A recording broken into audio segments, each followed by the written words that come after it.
Let me pull on this caller. I was going to cut the show, but this caller might be kind of interesting. Who's this? Hello, this is John. I'm from a place you probably never heard of called Northridge. Northridge, California. John, I grew up there. You're kidding. I did. And your voice sounds awfully familiar.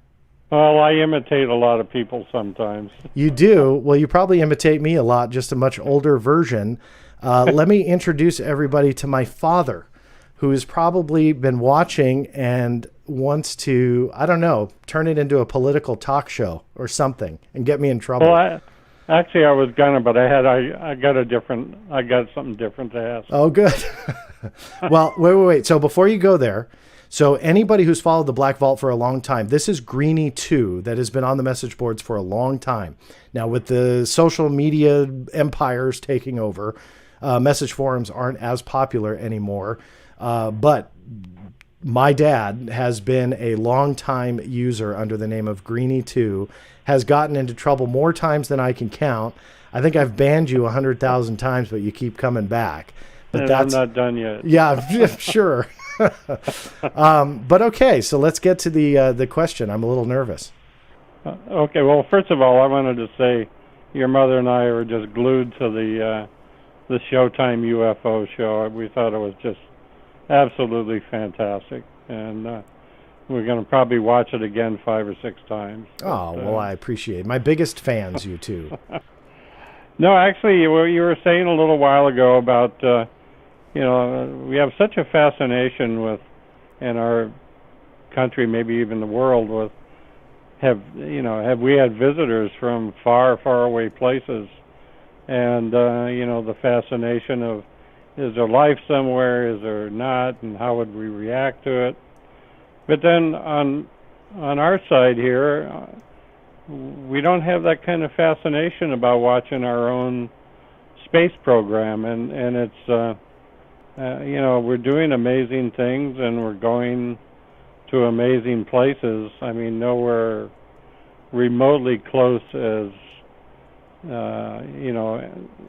anybody would be coming to visit us, but I don't know. I wonder, what is your opinion on like the recent space flights where they've been taking civilians up, and we have plans to go back to the moon, and the goal is to send people to Mars in some future, and I'm wondering why do we not have the same fascination for our own space program when we're so fascinated with wondering who can reach us?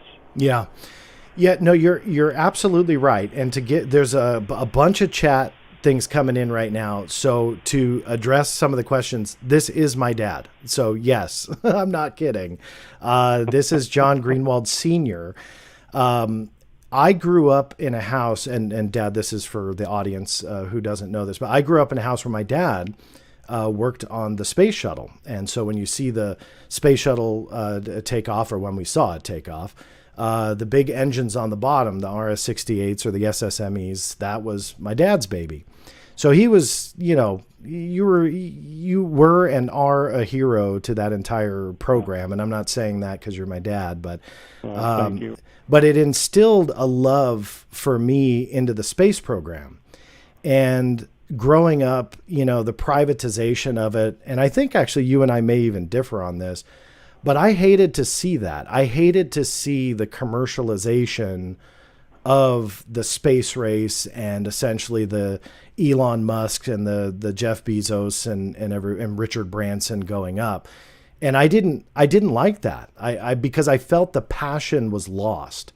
Now, to Elon Musk's credit, I will give him the passion. I saw something that he did in an interview, and he got emotional. He got teary-eyed, and anybody can do that as an actor, but he wasn't acting. I mean, you could tell the passion behind what he did.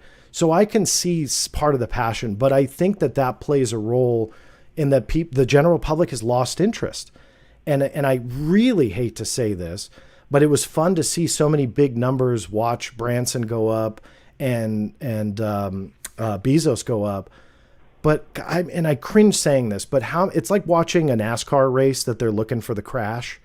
You know, Yeah. and I hate to say it that way, but I feel that that's why some people tuned in, and I'd argue maybe even a lot that were looking for the crash on turn number 3, and that's what it was. But the passion for where we're going in space is gone, and I for the majority of the people, and I hate that. I cringe. You know, I mean, you look at what we've done on Mars in the last year, and flying a helicopter and doing all this stuff.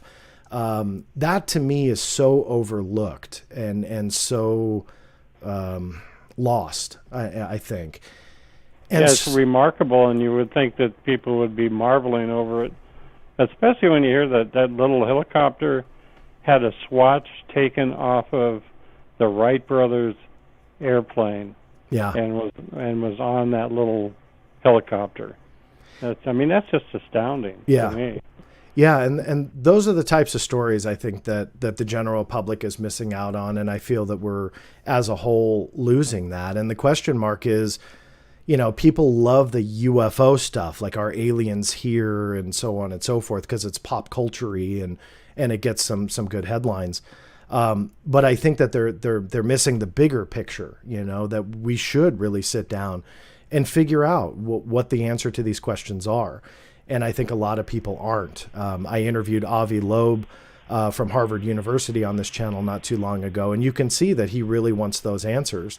What boggles my mind is, why don't more people want those answers?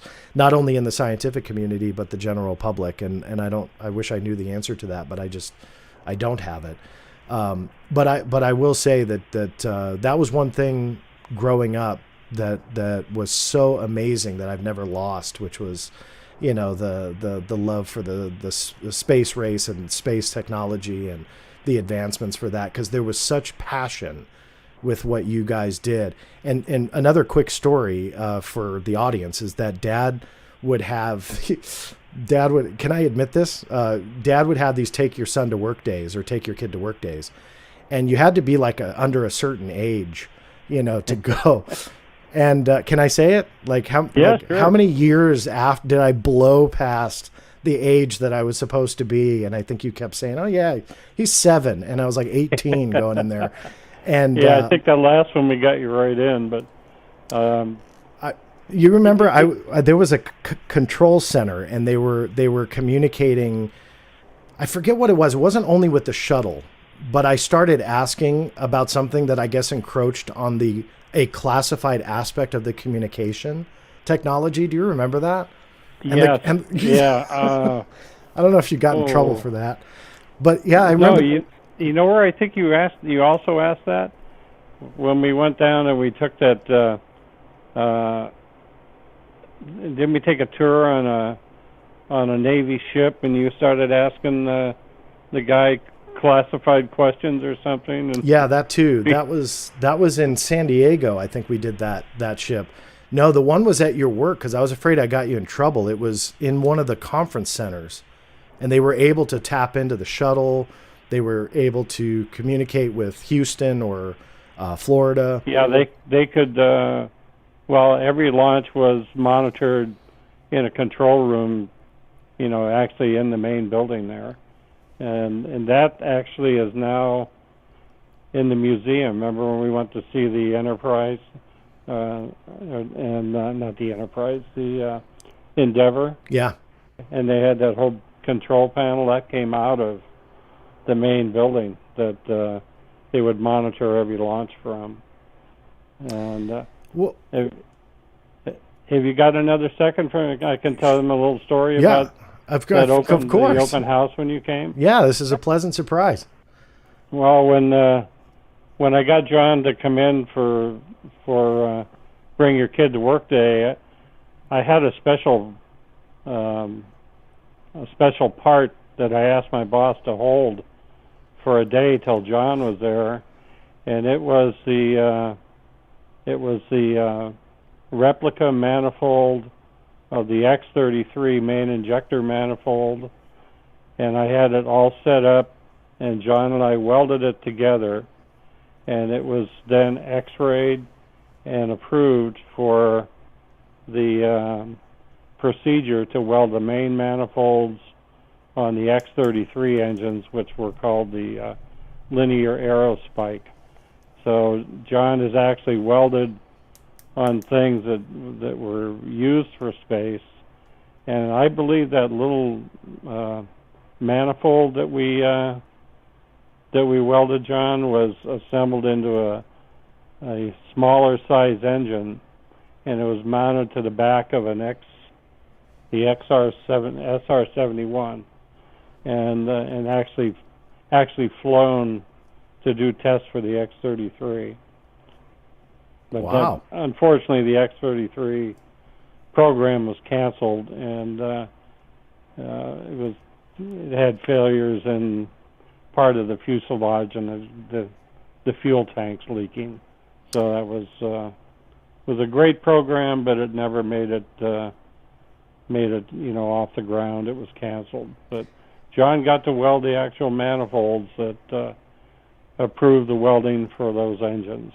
Yeah, what was cool, just to point out, is that you used robots. You did a lot of manual welding, but you even years and years and years ago, I think you said that they were like 286 processors, but would use these gigantic robots, and you would program in the welds, and you would do the welds that way, which was fascinating to me because I'm a computer geek, and not to embarrass you, you get lost in like Microsoft Word, and then I went to work with you.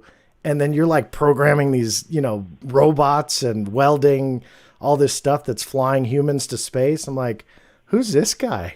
Like, I don't know who this guy is, which was always fun. I thought you were going to tell the story about the part that was on that big robot arm that you moved, and you found out later it wasn't strapped down. Should I say that? Which one was that now? Should I not say that? When you moved that big arm and you had that gigantic piece on it? I may be getting you in trouble. And you moved it. It was like a big crane, and it. I don't know if you're watching me right now, but it kind of would go up to the side, and you would pretty much be able to move it to do different welds and different angles. Oh, that's the big robot. Do you remember that day when it? Yeah. I shouldn't have admitted that on the air. Sorry. Well, there was always some mistakes made here and there, Yeah, well, nothing happened on that day, but no. Thankfully, you were perfect with every weld that you did. But well, I wish, but I was very lucky to work where I worked, and it was always fun when we had open houses for the public, because people got to see things that you've never gone through a plant like that. It's amazing. I mean, 30 years I was there, and parts of it still amaze me. Yeah, and you were, just to kind of close it off, you were awarded the Snoopy Award. Can you tell everybody what that is? Well, the Silver Snoopy Award is awarded not by my company or Rocketdyne, it's awarded by NASA. And when I was awarded mine with the metal fitter I worked with, we were given our award by the commander of the Return to Flight Space Shuttle flight, and I went to see that Return to Flight landing with John and his sister, and it was a school field trip. So that was really fun for me. That the commander that gave me my award was the one that piloted the first shuttle flight after the Challenger, and we got to go see it at the dry lake, and that was just never thought I'd seen so many motorhomes and people in my life. There was something like 500,000 people that were out there. We camped out for the night, and it just was it was really something. It really was a experience. And that thing came in, and the sonic booms went off, and we just had a great time with that. Yeah, I miss the shuttle. I miss those the not only seeing it in the very few times that I did, but I'm just talking about on television, seeing it, and miss that whole program and the passion behind it. I hope they do something like, I don't think there's plans for it, but I hope they do something like that again, that gets people passionate about going to the stars, that it's not for not for money, or not for a celebrity to pay millions of dollars to go, but to have them have a reason to go, and there's so much more to explore. And not to put a damper on it, but humanity's got to get off this blue rock eventually. So, we're going to have to figure it out. So, eventually this planet's going to go kaput. So, yeah, I hope they go back to it. But I will say this as a closing thought, as I see the chat stream through, you're a hit, and people want you to come back and tell us more and you tell us more stories. So okay. Will you That's a deal. that deal? All right. Well, that didn't take much convincing. I thought you were going to ask for a barbecue or filet mignon or something like that. Well, we could do that. All right. Well, then that's a deal. We'll just live stream it from the patio, so that'll be perfect. But I'm not trying to cut you off. I'm going to have to cut the stream here. But I really, I'm glad you called, and I know that everybody in the chat and everything is happy as well. Yeah, me too. So, All first time caller. First time, not the last time either. So tell mom hi. Love you guys. Okay. Well, she's listening in the other room. Oh, good. She's probably going to hit you about something. See. Okay. All right. Love you guys. We'll talk to you soon. Okay. Love you. All right. That's my dad. That was not planned. So, that's the man, the myth, the legend. So, yeah, I'm glad he called in, and that's a good way to end.